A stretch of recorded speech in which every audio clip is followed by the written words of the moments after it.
We all know them. Those people who hide from the camera.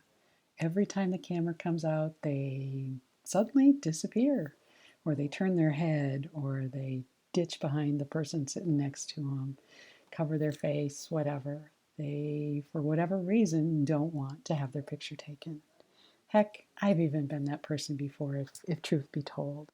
I have a guest today who has a really compelling story, and I believe that she will be able to convince you to change your mind about just that.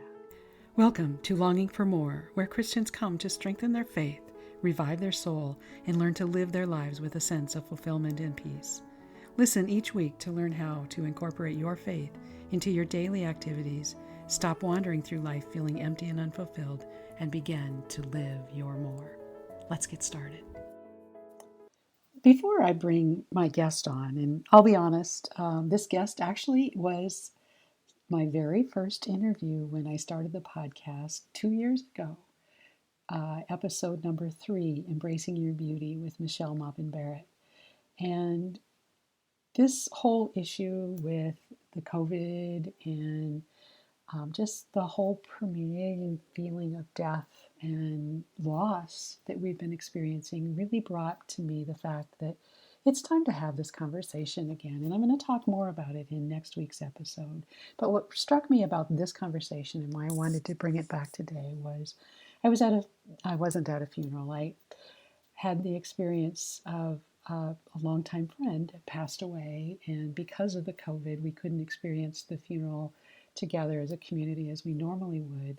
But as I was watching the video or the slideshow of all of the pictures of his life, and it was such a beautiful testimony to his life and his commitment to his Lord and his family. But as I was watching it, it made me really sad, not just because of the loss that they were all experiencing, but from the realization that if something were to happen to either my husband or I, we probably wouldn't have that extensive of a video or a slideshow because we just don't have that many pictures of us, particularly of him or us together. And it just helped me really realize that it's time to really think about that and see if we can incorporate more pictures so that there will be something for our children and our grandchildren to look back at and remember that amazing man that my husband is and the amazing relationship that we have together. So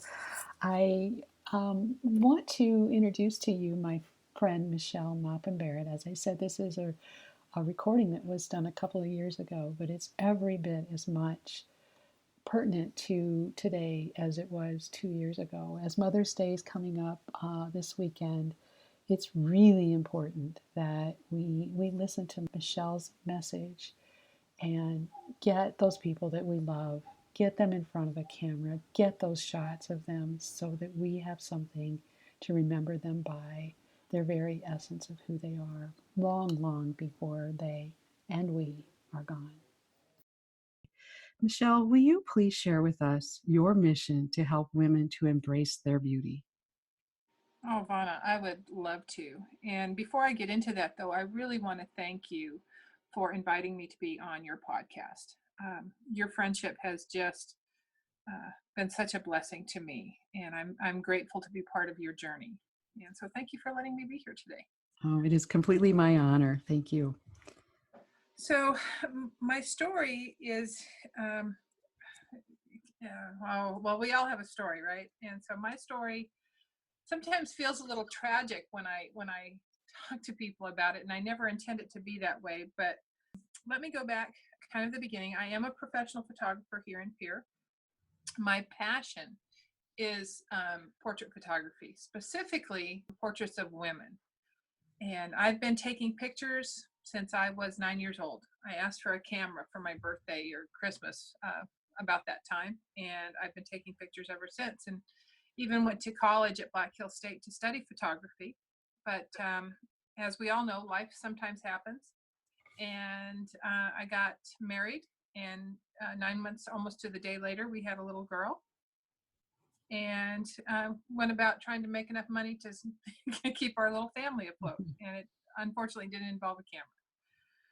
But as I said, life just keeps happening, and I kept taking pictures. And in 2007, I lost my husband in a car accident. Um, one of those things that just happens. Another driver crossed the center line, and we lost him instantly. Yeah. And you go home for lunch, never expecting your entire world to change. And I went home that day. I'd been training a young man. I was a sales manager for an insurance company. Went home that morning after our training time, fully intending to catch back up with him later that day. I don't think I ever saw him again. Highway patrol showed up at my door, and my world changed. And I, at the time, I started writing a lot about my husband and about our life. And anyone who's ever gone through that, it's just a very traumatic time. And I started realizing some things about my husband. And one of the things that I realized is that he was such a beautiful, godly man. And that as far as I knew, he'd never lied to me, except about one thing. And he would always tell me how beautiful I was. And I never believed him. But after he passed away, in reviewing a lot of those conversations and a lot of those moments, I realized that he truly meant it. That I really, truly was the most beautiful woman in the world to him.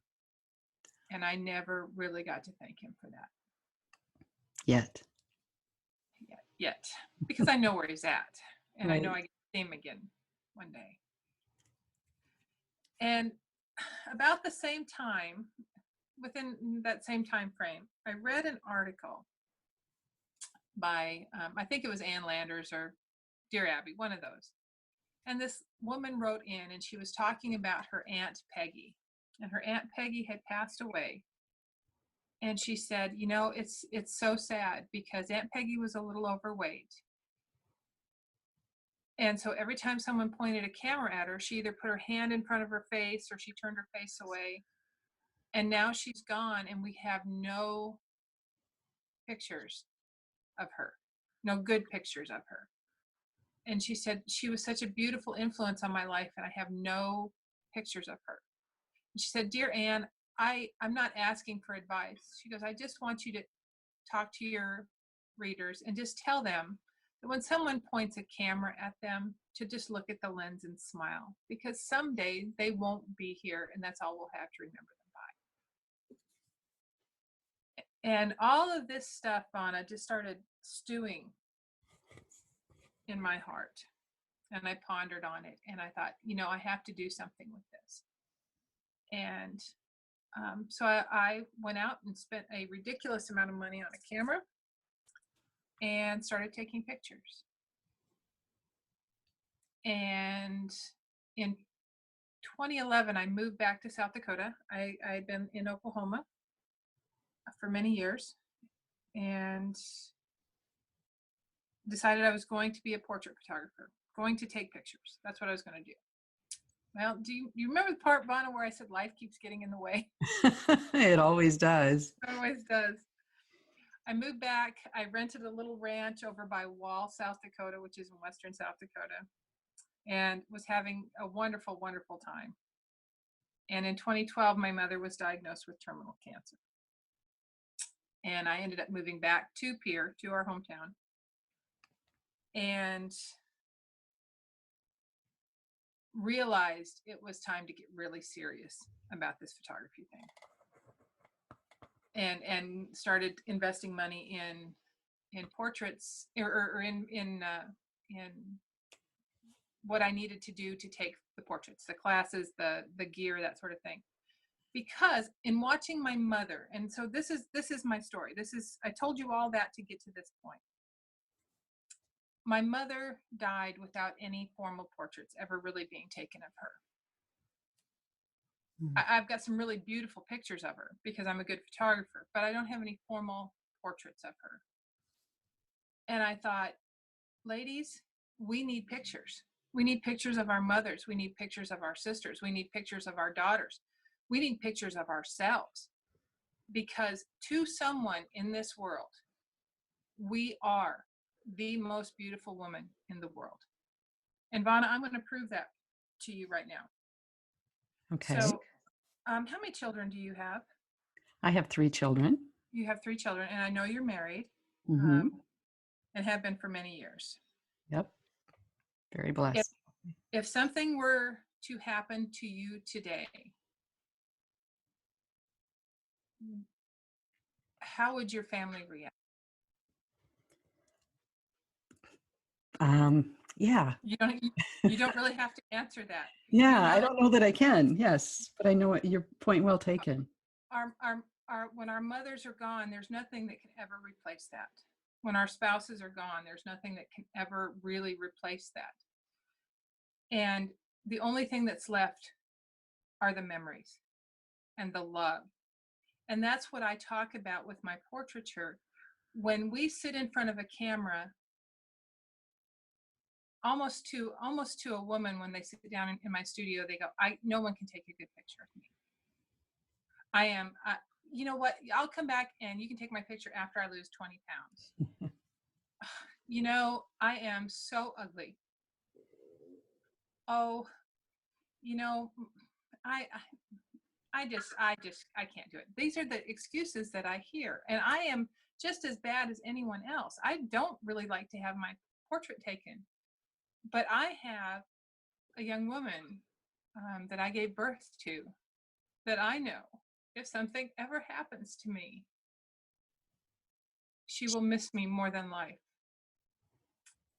And I also know that to her and to my late husband, I am truly the most beautiful woman in the world. Truly. Yeah. Cosmopolitan is not going to call me and ask me to model for them. You don't know that. I'm pretty sure. But Kimberly and Gary both think that I'm the most beautiful woman in the world, and that's okay. Yeah. I can truly embrace that now. And that's what I want to talk to women about, is we need to own this, Vonna.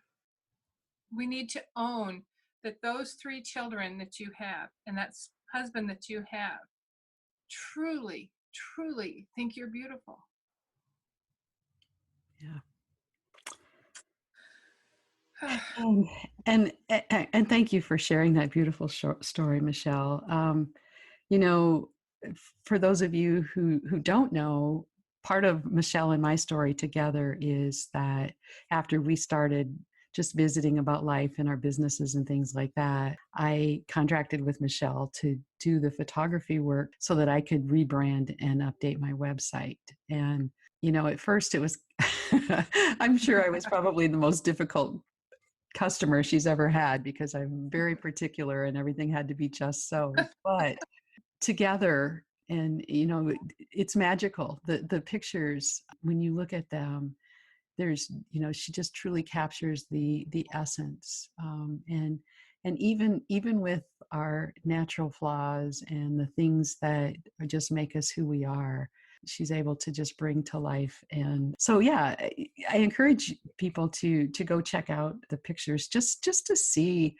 And it's not about me, and it's not even about Michelle's photography. It's about the message today and how important it is that we embrace our beauty and quit trying to hide from the world, and quit trying to have this sense. We somewhere along the way we've been convinced that to be humble we need to pretend that we aren't worthy. And God doesn't want us to be that way. He wants us to accept ourselves and our bodies exactly the way that He created them. And exactly, and that's my message, as well as yours. It's just, we are so beautiful. right. God did not create us to be anything but beautiful. Right, right. And honestly, what I think a lot of people don't realize is, you can fall on two ends of that spectrum. You can fall so in love with yourself and be so arrogant that, that's not what he wants either. But the other end of the spectrum is that hating yourself and not wanting to share your beauty is just as wrong as the end of the spectrum where you're completely in love with yourself, in the way that is arrogant. Does that make sense? Do you know what I'm saying? Mhm. I do, yeah. And so, it's just about becoming the best version of ourselves, and not being afraid to put ourselves out there and let the world know who we are, both inside and outside, and being who we are. Is there anything else that you want to share? No, that's the main thing is just it, my mission, my business truly is just talking to women and helping them own their worth, not just their beauty. And I tell people, Vana, I have a superpower. I totally own my superpower. I believe that women are beautiful. And Yes. it doesn't matter whether you're a large woman or a curvy woman or, a tiny, tiny woman. Um, I believe that you're beautiful. And I honestly believe that my camera captures that. And Amen. Amen. and and so I believe that's what I'm able to show women. It's so interesting to me, Vonna, and it going back to, it doesn't matter if they're a curvy woman. It doesn't matter if they're the size 2. I hear the same things from pretty much every woman who walks in the door, and it's just heartbreaking. They're the way they view themselves. Yeah. Before we wrap up, I just have a couple of questions for you. Can you share something that you love to do besides photography? I hope, because we can feel the passion there already. But is there something else that you love to do that helps revive your soul? Oh, yes. I love to travel. That's one of my favorite things, but specifically to travel to my friends and my family, Yeah. and spend a little time just resting and recreating with them. So that's one of the main things that revives me. Oh, Yeah. yes. Yes. I agree. I love that. Thank you. Mhm. So, do you have a favorite scripture or a saying that you'd like to share today? I do. And it goes back to um, when I lost my husband. Um, the day after the accident, we went to the site of the accident. His brothers and one of my sisters-in-law and the highway patrolman and I. And this was up in the mountains in Colorado. And we're along the Arkansas River, and we're everyone's kind of sitting on the guardrail just looking at what happened, and they're telling us about it. And um, the trooper who was standing next to me, his name was Trooper Kennedy, was looking out at the Arkansas River, and he just said to me, "Michelle, would you look at that?" And I turn around, and hovering right above us is a bald eagle. I mean, like 10 Mm. feet away, just in flight. And the Lord brought to me Psalm 91, verse 4, and he said, "He shall cover you with his feathers, and under his wings you shall take refuge. His truth shall be your shield and buckler." And um, essentially, what I got from the Lord right then was, "I've got this, Michelle. I've got this." And Vonna, he's had it every single minute since then. And I stand on that verse. That's very beautiful. I'm covered in goosebumps right now, so excuse me while I go grab a blanket. No, thank you. That is what very touching. Yeah, isn't Thank it? you. Isn't it amazing? I mean, we started out talking about how God has this beautiful plan woven out, and it all just, we don't always get to see how it's going to turn out, but when we trust, and yeah, it just, if we believe that the promises that he gives us, it does unfold, and he does have our back. So thank you. Mm-hmm. Thank you. You're welcome. Awesome. So that kind of wraps up what we have today. I really appreciate everyone for joining us, and if you're still with us, for hanging in this long. Michelle, thank you so much for sharing your gifts with the world. Thank you for sharing your story with us today, and for your friendship. If that doesn't make you want to go out and get your picture taken, I don't know what does. So, if you're listening to this during a time of when we are all sheltered in place because of COVID, it's possible that you may be able to take advantage of a great thing that's going on during it's actually a nationwide movement called the Front Porch Project. And Michelle is actually doing that right here in the Pier area, where she's going around being completely social distance COVID compliant, but taking pictures of folks on their front porch. She did that for Steve and I a couple of weeks ago, and it turned out really great. I was really pleased with the picture, and she's done a whole bunch of those. So you can see those pictures on her website at michellemaupinbarrett.com or on her Facebook page with the same name. And I'll put a link in the show notes for that as well. But if you're listening close to that time, you may still be able to hop on and take advantage of that opportunity to get your picture taken. Michelle is also making an offer for anyone who would pay for her regular sitting fees would actually be able to receive a free 8 by 10, what she call it, an archival quality print, 8 by 10, just for listening to this episode. And you could get that for, if you use the code VONA, VONA 2020, when you set up that appointment with Michelle. So you would want to go ahead and do that separately to take advantage of that. So anyway, she does beautiful work. If you want to see some of her work in and above what's on her website, she did all of the photography work on my website at vanajohnson.com, and I encourage you to go check that out. As you can tell, it's been a couple of years since I've done that. I should probably update those pictures, but I really love them so much that I'm really reluctant to want to do that. So we'll probably wait a while longer anyway before I do that. So anyway, folks, I really appreciate you listening to this episode. It is important. You know, when I look back at all of the old time pictures of our family, people we don't even know that, generations ago, it just reminds me of, what it must have been like during that time. And we have the opportunity to leave that legacy, that reminder of a little piece of history every time we get a picture taken. So I encourage you to take advantage of doing that, whether it's Michelle or someone else as a photographer. Just document this life that you have and that you are so blessed to be a part of. So, anyway, I know how valuable your time is. I appreciate you stopping by and listening today. And I hope that you will stay safe, be blessed, and live your more.